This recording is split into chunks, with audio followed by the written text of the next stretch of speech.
All right, let's dive right into this explainer. Today, we're unpacking the incredibly intense, poetic imagery of the Maa Kali war anthem by FX by Sachin. When you hear a heavy track like this, it is so easy to just get totally swept up in the instrumentation. But the super fast-paced lyrics, they're actually giving us a step-by-step account of a literal cosmic battlefield. We're gonna decode this epic battle, unpack all that ancient imagery, and figure out exactly what's happening on the front lines of this mythological war. Let's start right in the middle of the cosmic disruption. This opening phrase perfectly captures the sheer, terrifying scale of Maa Kali's arrival. The earth itself is quaking, and even Lord Shiva, referred to here as Shankar, who is literally a supreme deity of destruction himself, trembles at the sight. It sets the stage immediately, right?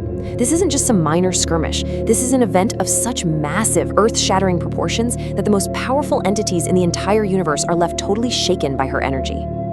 Section 1. The Fierce Awakening. To really grasp the anthem's impact, we first have to look at the sheer magnitude of the deity's awakening and how it completely shatters the universe's status quo. The lyrics describe her manifesting as Mahatejasvi Rup Bhavani. That translates to a fiercely radiant, just overwhelmingly bright and powerful form. And what the source text does so brilliantly here is contrast her arrival directly with her enemies. It says that the stories and legends of the ruling demons, the Asuras, instantly grow dim in the presence of this intense, blinding light. Her awakening is literally a weapon in itself. Just by stepping onto the battlefield in this terrifyingly bright form, she strips the darkness of its power and completely changes the tide of the war. Moving on to Section 2, Symbols of Cosmic Power. Now, what's really fascinating about the text is how it meticulously builds her fierce iconography through some very specific, terrifying attributes. We aren't just told she's powerful. The anthem validates her power through a devastating arsenal. The lyrics specifically highlight her trishul, that striking trident used to shatter enemy ranks. Then, it mentions the kapal, or skulls, showing how she literally wears the remnants of defeated foes. Finally, she's called Shamshan Vasini, meaning the dweller of the cremation ground. This is absolutely crucial. It establishes her as a force operating at the very boundary of life and death, an entity entirely comfortable in the realm of ultimate destruction. By anchoring her identity with phrases like Raudra Rupa for her incredibly fierce, wrathful form, and Kapalini as the bearer of skulls, the lyrics paint this vivid picture of a warrior deity perfectly equipped for absolute destruction. The text mentions she is the formidable power of Shiva, manifesting a terrifying anger designed specifically to obliterate evil. And you'll notice, these descriptions don't shy away from the brutality of her appearance. Actually, they lean right into it. It's confirming that when you're dealing with supreme cosmic chaos, a supremely fierce warrior is the only answer. Section 3. The Fall of Raktabija. Let's see how all this intense imagery builds to a climax, focusing heavily on the tactical destruction of a very specific, incredibly dangerous enemy. The lyrics explicitly zero in on the death of Raktabija. Now, if you aren't super familiar with the source mythology, Raktabija is an absolute nightmare of an enemy. Why? Because he has this unique, deadly ability where every single drop of his spilled blood that touches the ground instantly spawns a brand new, fully formed clone of himself. It makes him an endlessly multiplying threat. You literally can't fight him the normal way. Conventional weapons that cause him to bleed will just result in an army of thousands more demons rising up against you. And this perfectly illustrates her combat strategy. To stop him from multiplying, the text graphically describes her engaging in the dance of death. The lyrics are explicit. She drinks his blood repeatedly. It's a horrifying, intensely brutal visual for sure, but tactically, it is profoundly necessary. By consuming the blood before it can ever hit the ground, she completely neutralizes his exponential advantage, bringing about his ultimate destruction. The anthem captures this strategy with such relentless, energetic precision.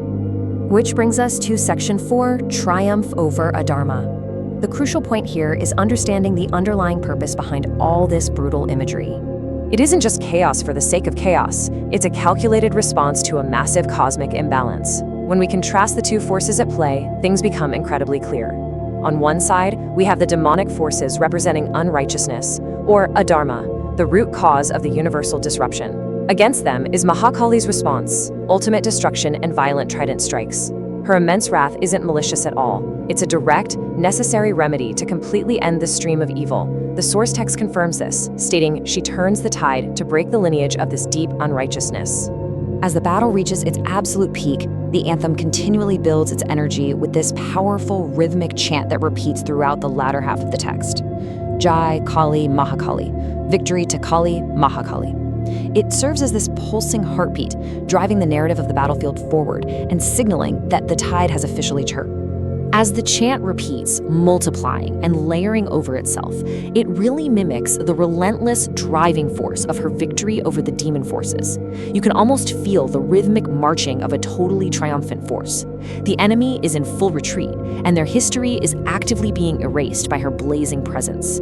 With this growing repetition, the text is structurally cementing the absolute triumph of cosmic order over chaos. It acts like a cleansing wave, literally washing away the remnants of the demon lineage that the lyrics described as being deeply rooted in unrighteousness.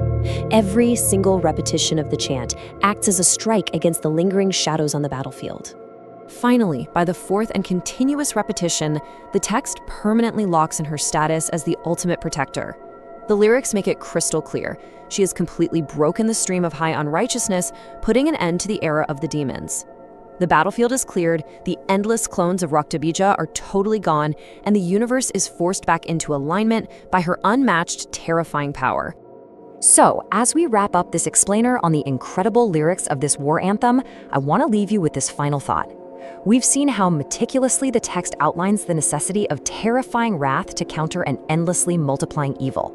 It really forces us to ask, can true harmony only exist once the forces of Adharma are entirely, tactically, and brutally eradicated? It's a fascinating look into ancient mythology that definitely leaves a lasting impact. Thanks so much for joining me, and keep exploring.